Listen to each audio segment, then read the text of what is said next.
குணங்களை எத்தனை வகையா பிரிச்சிருக்காங்க. அந்த குணங்களின் தன்மை என்ன?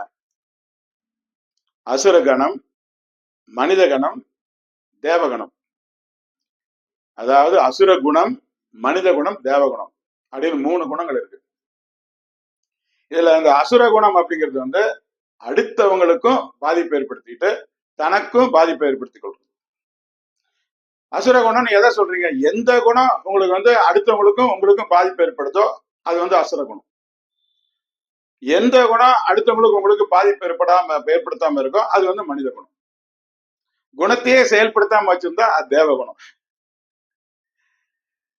இந்த இது வந்து கர்ம வினைக்கு வந்து அப்பாற்பட்டது. என்ன கர்ம வினைக்கு அப்பாற்பட்டது? இந்த கர்ம வினை வந்து நம்மள தாக்குனாலும் உனக்குள்ள ஒரு பேலன்ஸ் பண்ணி அந்த கர்ம வினை வெல்லக்கூடிய வலிமை வந்து இந்த குணத்தை நீ மாத்துறதுனால இருக்கு. பாவ புண்ணியத்தை இதுல சரி பண்ண முடியும். இந்த அசுர குணங்கிறது வந்து உன்னை தீய கர்ம வினைகள்ல மட்டும்தான் கூட்டிட்டு போகும். இது செஞ்ச பாவம் அப்படின்னு சொல்லிட்டு இருக்குன்னு வச்சுங்க, அது உங்களுக்கு ப்ரொமோட் பண்ணும். அதெல்லாம் ஒண்ணும் கிடையாது. அப்படிலாம் பார்த்தா நீ பொழைக்கவே முடியாது, எதையுமே அனுபவிக்க முடியாது. சாமியார் மாதிரி போய் ஒரு பாறையில உட்காந்து 2 கையை வச்சுட்டு கண்ணை மட்டும் உட்காந்துக்க நீ பிறந்திருக்கிற.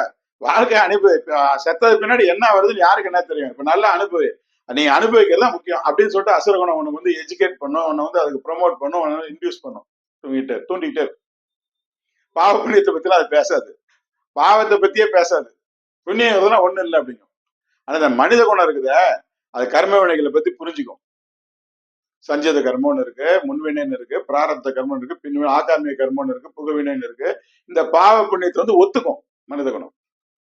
ஆனா தனக்குள்ள கலந்துருக்கு இல்லைங்களா, அந்த அசுர குணம் தனக்குள்ள கலந்துருக்கு, மனித குணத்துக்குள்ள கலந்துருக்கு.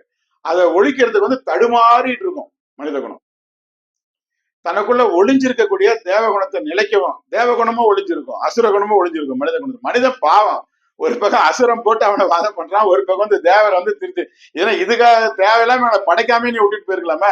இங்க படைச்சோன்னே அசுரம் வந்து குடியிருந்துக்கிறான், தேவரும் குடி இதுல வென்று வரணும். நம்ம வேலையை பாருங்க, தேவ குணத்துல நிலைக்கிறதுக்கு தடுமாறிட்டு இருக்கும். இந்த மனித குணம் வந்து அசுர குணத்தை வந்து வெறுக்கும். மனித குணம் வந்து அசுர குணத்தை வெறுக்கும் தான். ஆனா இது மைண்டை மாத்திரும், மனித குணத்தோட தன்மையே போய் மாத்திரும் அசுர குணம். அதை வந்து விரும்புற மாதிரி மாத்தும். ஆனா அப்பப்ப இது விழிப்படைஞ்சு இது அசுர குணம் அப்படின்னு சொல்லி தேவ குணத்தை நோக்கி பயணிக்கும். அதுதான் மனித குணம். இதுலயும் தடுமாறி ஒரு கயிறு மேல் நடக்கிற மாதிரி இந்த பக்கம் இது அமுத்தும் போது இது அமுத்தி உழுவாம தத்தளிச்சுட்டு தடுமாறிட்டு போகுது. மனிதன்கிறதா மிகப்பெரிய பாவம்.